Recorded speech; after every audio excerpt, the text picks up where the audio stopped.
Very good evening to everybody. So today we are starting the second lecture of atomic structure. Okay? और atomic structure को start करने से हम पढ़ने वाले हैं कुछ definitions, important definitions. Okay? So let us start with the first definition, that is isotopes. Okay? Isotopes मतलब क्या होता है? ऐसे elements which have the same atomic number but different atomic mass. आपको पता है एटॉमिक नंबर मींस होता है नंबर ऑफ प्रोटॉन्स. ओके, तो ये बोलना चाहता है कि ऐसे एलिमेंट्स जिनके एटॉमिक नंबर सेम होते हैं पर एटॉमिक मास डिफरेंट होता है are said to be isotopes. ठीक है, फॉर एग्जांपल आप देख सकते हैं एक पर्टिकुलर एटम का डिनोशन ऐसा होता है. ये होता है आपका एलिमेंट का सिंबल और यहाँ पे होता है नीचे में एटम का आपका number and this is atomic mass. ठीक है, तो कार्बन 12 का देखिए C6 और 12 और कार्बन 14, आप दोनों में देख सकते हैं एटॉमिक नंबर है 6 whereas एक का एटॉमिक नंबर 12 है और दूसरे का एटॉमिक नंबर 14 है. दैट मींस व्हाट कि they have same atomic number but have different atomic mass. Now coming to the second definition, that is isobars. ठीक है, what are isobars? The elements with same atomic mass but different atomic number. इस समय atomic mass same होगा पर atomic number अलग अलग हो जाएगा and they will be called as isobars. ठीक है, आप एग्जांपल देख सकते हो carbon 14 nitrogen 14, they both have same atomic masses but carbon's atomic number is 6 and the nitrogen's atomic number is 7. So अलग अलग atomic number but different but same atomic masses. Okay, the third one is isotones. The elements with same number of neutrons are called as isotones. Now generally if you want to calculate the number of neutrons, आपके पास एक formula होता है, मैं बताता हूँ कि क्या formula होता है. ठीक है, आप अगर ध्यान से देखेंगे तो ये जो मैं आपको बता रहा हूँ ये होता है एग्जैक्टली आपका number of neutrons plus number of protons. Right, आप नंबर ऑफ न्यूट्रॉन्स और प्रोटॉन्स, ये होता है number of neutrons plus protons और इसको बोलते हैं atomic mass. This is called as atomic mass. Okay, and ये जो आप देख रहे हो ये होता है आपका एटॉमिक नंबर. ठीक है, this is called your atomic number. तो ये है आपका एटॉमिक नंबर. अब आप एक चीज देखिए कि ये एटॉमिक मास से एटॉमिक नंबर को आप जब सब्ट्रैक्ट करेंगे देन आपको नंबर ऑफ न्यूट्रॉन्स मिलेगा. तो न्यूट्रॉन्स का एक सिंपल फॉर्मूला है. फॉर्मूला क्या है? You need to know the atomic mass subtracted by atomic number. ठीक है, आपको क्या करना है? एटॉमिक मास से एटॉमिक नंबर को सब्ट्रैक्ट करना है. अब आप देखिए 14 माइनस 6 कितना होता है? 14 माइनस 6 इज 8, तो यहाँ पे 8 न्यूट्रॉन्स है. सिमिलरली यहाँ पे 16 और 8, 16 माइनस 8 कितने? 8 न्यूट्रॉन्स है. अब समझ में आया? The elements having same number of neutrons, जिनके पास सेम नंबर ऑफ न्यूट्रॉन्स है उनको हम बोलते हैं isotones. Those are called as isotones. ठीक है, तो आइसोटोन्स का सिंपल मतलब है कि जिन एलिमेंट्स में आपके नंबर ऑफ न्यूट्रॉन्स सेम होना चाहिए. ठीक है, अब आता है आपका number of iso electronic species. ठीक है, अब हम देखते हैं आइसो इलेक्ट्रॉनिक स्पीसीज क्या होता है. ठीक है, देखिए iso electronic species means which have same number of electrons, जिनके इलेक्ट्रॉन्स सेम होते हैं. Okay, which have same number of electrons in the outermost shell. अगर मैं आउटरमोस्ट शेल की बात करूं तो आउटरमोस्ट शेल में सेम नंबर ऑफ इलेक्ट्रॉन्स होना चाहिए. ठीक है, अब जैसे कि मैं आपको एक एग्जांपल देता हूं, ध्यान से देखिएगा. अब Na सोडियम होता है, सोडियम के आउटरमोस्ट इलेक्ट्रॉन होता है 1. ठीक है, लेकिन द मोमेंट में अगर Na प्लस लिखूं तो वो 1 इलेक्ट्रॉन आपका कम हो जाता है और उसके आउटरमोस्ट इलेक्ट्रॉन में आ जाते हैं 8 इलेक्ट्रॉन्स. ठीक है, सिमिलरली आ जाता है कैल्शियम. आप कैल्शियम देख लीजिए, यहाँ जो मैं कैल्शियम बता रहा हूँ आपको. ठीक है, कैल्शियम का आपका जो आउटरमोस्ट इलेक्ट्रॉन है उसमें आपके कैल्शियम का 2 इलेक्ट्रॉन्स होते हैं.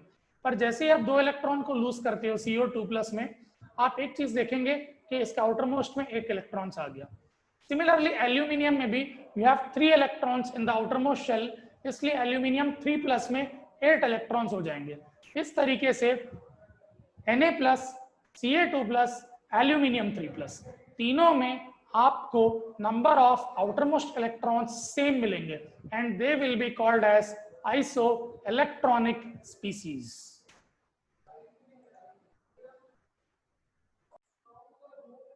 Right, so our next topic is electromagnetic theory. ठीक है, इलेक्ट्रोमैग्नेटिक वेव थ्योरी की बात करेंगे तो सबसे पहले हमें जानना चाहिए कि वेव एग्जैक्टली कैसा होता है। ओके, तो हम वेव के बारे में बात करेंगे। तो वेव जनरली आप देख रहे हो ये फिगर, वेव आपका इस तरीके से होता है, एक आपका ऊपर में एक लेयर बनता है, फिर उतना ही लेयर आपका नीचे बनता है, फिर उतना ही लेयर ऊपर बनता है, लाइक दिस, ऐसा चलते रहता है।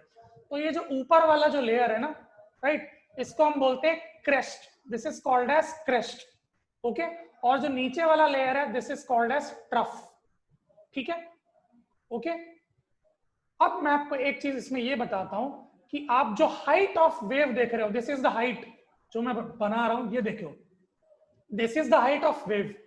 तो ये हाइट ऑफ वेव को हम बोलेंगे amplitude. Height of wave is called as amplitude. तो आप देखो कि ये भी आपका हाइट ऑफ वेव है, it is called as amplitude. ठीक है, वन क्रेस्ट, एक क्रेस्ट और एक ट्रफ जब आप टोटल करते हो तो आपको ओवरऑल वन वेव मिलता है। तो वन वेव में एक क्रेस्ट होता है और एक ट्रफ होता है। तो one wave will start from this point and will and at this point. ये आपका एक वेव होता है। तो एक वेव में एक आपका क्रस्ट होता है और एक आपका ट्रफ होता है। ठीक है, तो आप एक चीज ध्यान रखिए कि from this point to this point जो आपका लेंथ है, this is called as lambda, और lambda is known as wavelength. ठीक है, एक इस क्रेस्ट के स्टार्टिंग पॉइंट से लेकर ट्रफ के एंडिंग पॉइंट तक के पॉइंट को हम बोलते हैं lambda. This symbol is called as lambda, LAMBDA, lambda. This is known as wavelength, एक वेव का डिस्टेंस। ठीक है, अब आता है time taken to complete one wave. एक वेव को यहां से लेकर यहां तक रीच करने के लिए जो टाइम लगता है that is called as time period. ठीक है, time taken to complete one wave is called as time period and that is denoted by capital T। ठीक है, अब आता है कि अगर एक सेकेंड में अगर मैं ये देखूं कि कितने नंबर ऑफ वेव्स ट्रेवल कर रहे हैं, एक सेकेंड में number of waves travelled, so that will be called as frequency. ठीक है, तो इसलिए देखो number of waves travelled per second, it is called as frequency. Frequency is termed by symbol known as nu, NU। ठीक है, और ये इस तरीके से बनता है, ये सिंबल होता है NU, और फ्रीक्वेंसी का जो यूनिट है दैट इज हर्ट्ज और सेकंड इनवर्स। जो फ्रीक्वेंसी का फॉर्मूला है that is equal to 1/T। ठीक है, frequency is always reciprocal of time period. याद रखिएगा, फ्रीक्वेंसी हमेशा रेसिप्रोकल का टाइम पीरियड होता है। ठीक है, तो अगर आपको टाइम पीरियड पता है तो आप फ्रीक्वेंसी इजीली निकाल सकते हैं। सपोज मान लीजिए कि एक वेव, वन वेव को कंप्लीट होने के लिए आपको लगते हैं सपोज 0.5 सेकेंड्स। आधे सेकंड में एक वेव पूरा ये क्रेस्ट से लेकर ये पूरा का पूरा ट्रफ तक ट्रेवल करता है और इसको 0.5 सेकेंड्स लगते हैं। तो T की वैल्यू आपकी 0.5 हो जाती है। अब एक चीज आप लॉजिकली सोचिए कि एक वेव के लिए आधा सेकंड लगता है, तो एक सेकंड में कितने वेव्स होंगे? 2 वेव्स होते हैं। अब ये 2 वेव्स हमने लॉजिकली निकाला, कैसे? आधे सेकंड में 1 वेव, तो एक सेकंड में 2 वेव। बट फॉर्मूला अगर देखा जाए तो फॉर्मूला क्या है इसका? इसका फॉर्मूला है frequency equal to 1/T, that is 1/0.5, और 1/0.5 होता है 10/5, दैट इज इक्वल टू 2। तो therefore frequency is equal to 2। Okay, तो इस तरीके से आप फ्रीक्वेंसी निकालते हो। तो इस पर्टिकुलर इलेक्ट्रोमैग्नेटिक वेव थ्योरी में मैंने क्या बताया अबाउट वेव, कि wave is denoted bye crust and trough. एक क्रस्ट और ट्रफ मिला के पूरा आपका एक वेव बनता है। पूरा एक क्रस्ट और ट्रफ मिला के एक वेवलेंथ होता है डिनोटेड बाय लैम्डा। टाइम जितना लगता है उसको टाइम पीरियड बोलते हैं। टाइम पीरियड का रेसिप्रोकल होता है आपका frequency, which is called as number of waves travelled per second, denoted by nu, unit is hertz. Yes, so now I would like to tell you कि हम जो भी वेव में डायग्राम देखे थे अब देखते हैं कि उसमें फॉर्मूला कैसे जनरेट करते हैं। लेट्स नो कि फॉर्मूला कैसे जनरेट करते हैं। ठीक है, आपको मैंने ऑलरेडी बताया था कि वेव का आपका जो डायग्राम है ऐसा कुछ बनता है, लाइक दिस। ठीक है, ये आपका क्रस्ट है और ये आपका ट्रफ है। ठीक है, अब देखिए यहां से लेकर यहां तक का जो डिस्टेंस है आपका, उसको हम बोलते हैं लैम्डा। ठीक है, तो कायदे से डिस्टेंस ट्रेवल्ड क्या हो जाएगा, distance travelled will be equal to lambda. ठीक है, अब हम जो टाइम पीरियड है यहां से लेकर यहां तक का जो टाइम लगा, उसका हम टाइम पीरियड क्या मान रहे हैं, टी। टी मान रहे तो टाइम। अब हमको पता है कि what is the formula velocity. Velocity is equal to distance by time. तो velocity is equal to what is distance, lambda, and T is time. तो v is equal to lambda by T हमारा formula हो जाता है।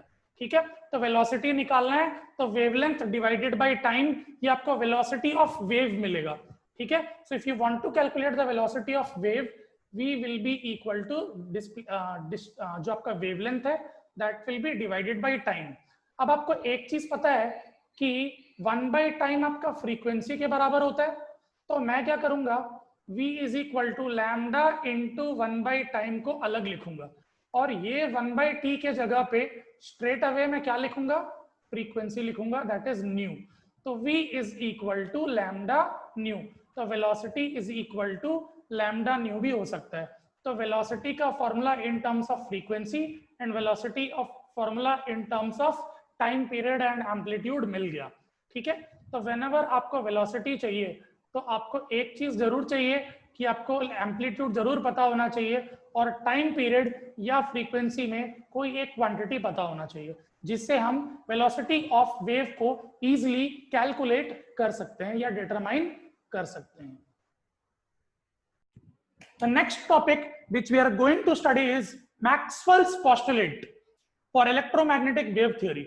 Electromagnetic wave theory scientist नाम का, Maxwell नाम का साइंटिस्ट था जिन्होंने इस थ्योरी को दिया है। हम देखते हैं कि व्हाट ऑल पोस्टुलेट्स उन्होंने बताया है इसके बारे में। The first point is energy emitted by the electrons are in the form of radiations. तो उन्होंने ये बात बोला है कि जब भी इलेक्ट्रॉन्स एनर्जी को एमिट करते हैं तो वो हमेशा in the form of radiations होता है, हमेशा in the form of rays होता है। ठीक है, the second point is the energy which is emitted is called as radiant energy, क्योंकि एनर्जी जो एमिटेड है ये रेडिएशंस के द्वारा है, it is because of radiations, that's why it is called as radiant energy. Also the third point is energy which is emitted has both electric and magnetic field which are perpendicular to each other. जो भी electron आपका energy को emit करता है, आपको ये बात याद रखना है कि उस इलेक्ट्रॉन की अपनी इलेक्ट्रिक फील्ड भी होती है और मैग्नेटिक फील्ड भी होती है, और इलेक्ट्रिक फील्ड और मैग्नेटिक फील्ड एक दूसरे के परपेंडिकुलर होते हैं, always perpendicular to each other, right. Electric field and magnetic field are always perpendicular to each other. तो कोई भी पर्टिकुलर इलेक्ट्रॉन है वो एनर्जी जब एमिट करता है, they are always in the form of radiations, so the energy is called as radiant energy which has both electric and magnetic field perpendicular to each other. Now let us know what are the limitations of electromagnetic wave theory. Okay, electromagnetic wave theory has the first limitation that it could not explain black body radiations. उन्होंने ये जरूर बोला कि radiation emit करते हैं, पर आपको ये तो पता है कि ब्लैक बॉडी तो रेडिएशंस को एब्जॉर्ब करता है, पर द मोमेंट ये देखे कि ब्लैक बॉडी से रेडिएशंस एमिट हो रहे हैं, तो ये एक अलग ही थ्योरी था कि how can a perfect black body can emit radiations, it's called as perfect absorber of the body. ठीक है, तो ये एक्सप्लेन नहीं कर पाया कि ब्लैक बॉडी रेडिएशंस को एमिट कैसे कर रहा है। Okay, secondly it could not explain photo electric effect. ठीक है, मैं आपको बता दूं what is exactly photo electric effect. एक photo means something which is coming from light, and electric effect मतलब इलेक्ट्रिसिटी, इलेक्ट्रॉन्स का प्रोड्यूस होना। तो सपोज कोई लाइट है, कोई स्ट्रक्चर, एक लाइट आया और एकदम स्पीड से आके किसी एक सरफेस पे आके ड्रॉप हुआ, तो वह जैसी सरफेस पे ड्रॉप होगा ना, वो इलेक्ट्रॉन्स एमिट करता है। ठीक है, तो since the electrons are emitted that is also because of light, so this particular effect is called as photo electric effect. अब आपको समझ में है क्या होता है photo electric effect? The electric effect produced by the electrons when a light comes from a source and it comes in contact with any particular surface. Okay, तो ये जो फोटो इलेक्ट्रिक इफेक्ट है ये कैसे हो रहा था, ये एक्सप्लेन नहीं कर पाया इलेक्ट्रोमैग्नेटिक वेव थ्योरी। और तीसरा था it could not explain line spectrum of hydrogen. ठीक है, इस पॉइंट को आप ऐसे ही समझिए क्योंकि स्पेक्ट्रम में आगे बताने वाला हूं कि स्पेक्ट्रम क्या होता है। ठीक है, तो शुरुआत में तो ये समझिए कि हाइड्रोजन में स्पेक्ट्रम कैसे पॉसिबल हो रहा था, ये एक्सप्लेन नहीं कर पाया था। सो ये 3 पॉसिबल लिमिटेशंस है Maxwell postulates for electromagnetic wave theory के। The next topic is Planck's quantum theory. ठीक है, अब आते हैं, ये बहुत ही इंपॉर्टेंट टॉपिक है इस चैप्टर का। ठीक है, तो प्लैंक क्वांटम थ्योरी, प्लैंक मतलब साइंटिस्ट का नाम है और क्वांटम थ्योरी उनका डिस्कवरी है। तो प्लैंक ने एनर्जी का एक थ्योरी दिया और वो है quantum theory. Let's see what he has said. उन्होंने ये बोला एनर्जी इज क्वांटाइज्ड, एनर्जी को हम क्वांटिटी के टर्म्स में डिपिक्ट कर सकते हैं, एनर्जी को मेजर कर सकते हैं, एनर्जी को क्वांटाइज कर सकते हैं कि कितनी एनर्जी आ रही है। तो energy is quantized in the form of packets. हमेशा जो एनर्जी होती है वो इन द फॉर्म ऑफ पैकेट्स होती है और उनकी क्वांटिटी पैकेट्स के टर्म्स में मेजर कर सकते हैं और हर एक पैकेट को क्वांटा बोलते हैं। Each packet is called as quanta. ठीक है, तो according to Planck quantum theory energy of the electron can be quantized, energy को हम क्वांटिटी में कन्वर्ट कर सकते हैं and they are in the form of packets called as quanta. ठीक है, अब सेकंड बात ये है they have a wave nature and if the energy is emitted because of light then it is called a photon। तो साफ साफ आपको एक चीज बोलता है प्लैंक्स क्वांटम थ्योरी कि एनर्जी का वेव नेचर होता है। एनर्जी के अपने वेव्स होते हैं लाइक दिस। ओके, जो मैंने आपको वेव बताया, ओके ऐसा ये, ओके आप देख सकते हो क्रस्ट और ट्रफ। तो ये एनर्जी का आपका वेव नेचर होता है, एनर्जी हमेशा वेव्स के फॉर्म में होता है। तो it has a wave nature and if the energy is emitted because of light then that is called as photon। अगर एनर्जी लाइट के कारण एमिट हो रही है तो उसको हम बोलेंगे फोटोन। याद रखिए, अगर एनर्जी अगर लाइट के कारण एमिट हो रही है तो that is called as photon. ठीक है, और तीसरा पॉइंट ये बोलता है according to Planck the energy emitted is completely dependent upon the frequency of waves. वो ये बोलता है कि अगर मैं एनर्जी ऑफ इलेक्ट्रॉन के बारे में बात करूं तो एक कंप्लीटली डिपेंड होता है कि फ्रीक्वेंसी कितनी है। मतलब कि जितनी ज्यादा फ्रीक्वेंसी ऑफ वेव्स उतना ज्यादा एनर्जी। मतलब एनर्जी एक सेकंड में अगर 10 वेव्स आ रहे हैं और दूसरे केस में एक सेकंड में 20 वेव्स आ रहे हैं तो 10 वेव वाले की एनर्जी कम होगी और एक सेकंड में 20 वेव्स वाले की एनर्जी ज्यादा होगी। तो जितनी ज्यादा फ्रीक्वेंसी उतनी ज्यादा energy. So energy is directly proportional to frequency. So E is directly proportional to nu और डायरेक्टली प्रोपोर्शनल का सिंबल हटा और एक एच करके सिंबल आ गया। मैंने आपको हमेशा बताया कभी भी डायरेक्टली प्रोपोर्शनल का सिंबल आता है तो ये सिंबल हटता है, हटते ही एक कांस्टेंट आता है। तो एक कांस्टेंट आया that is called as h and nu, where h is called as Planck's constant. जहां पे एच को हम बोलते हैं प्लैंक्स कांस्टेंट और एच की एक फिक्स्ड वैल्यू है that is called as 6.6 into 10 power minus 34 joules second. Okay, ये प्लैंक्स कांस्टेंट का यूनिट है जूल्स सेकेंड और इसके एक फिक्स वैल्यू है 6.6 into 10 power minus 34। ठीक है, ये प्लैंक्स कांस्टेंट की वैल्यू है। तो अकॉर्डिंग टू प्लैंक, प्लैंक ने ये थ्योरी दिया E is equal to h new.